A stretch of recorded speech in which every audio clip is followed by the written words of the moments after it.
let's work on our Oldie but Goody notepad. We're going to make a cool little notepad. I'm first measuring to see exactly what size cardstock or designer series paper. In this case, we're using designer series paper, and I'm going a little bit bigger than the notepad is and going to totally wrap it. I'm going to put the designer series paper on by using adhesive.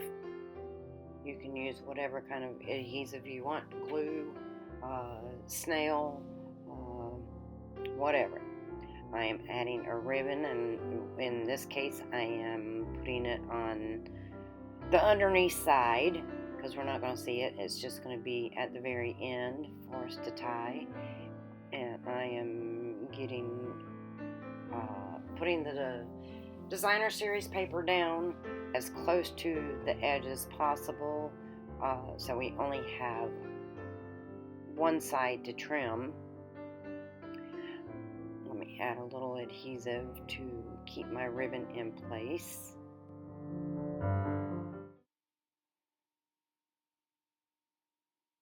And now I'm going to trim a little bit, just the one end of it to make it easier to work with.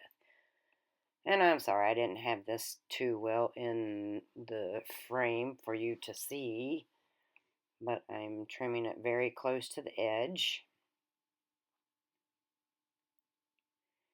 Get rid of the scrap. Now I am going to, you can either add your adhesive onto the book or onto the cardstock. And as you can see right here, I am just adding it onto the cardstock, getting it as close to the edge as possible. And I really hate it when my adhesive gets sticky and I have to roll it to make it go. But we want to make sure that we have enough adhesive so it sticks on the book. And I'm carefully folding it over, pulling it snugly, and then making sure it's on the bind and on the cover.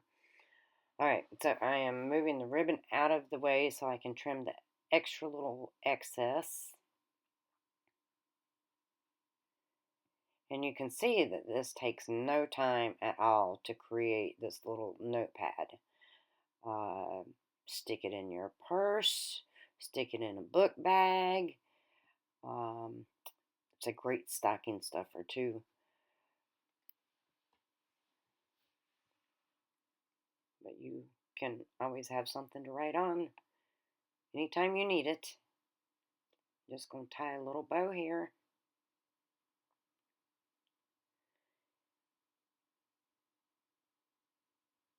Straighten the bow up. I'm going to trim the ends on a diagonal. There we go. And it's done. Took no time at all.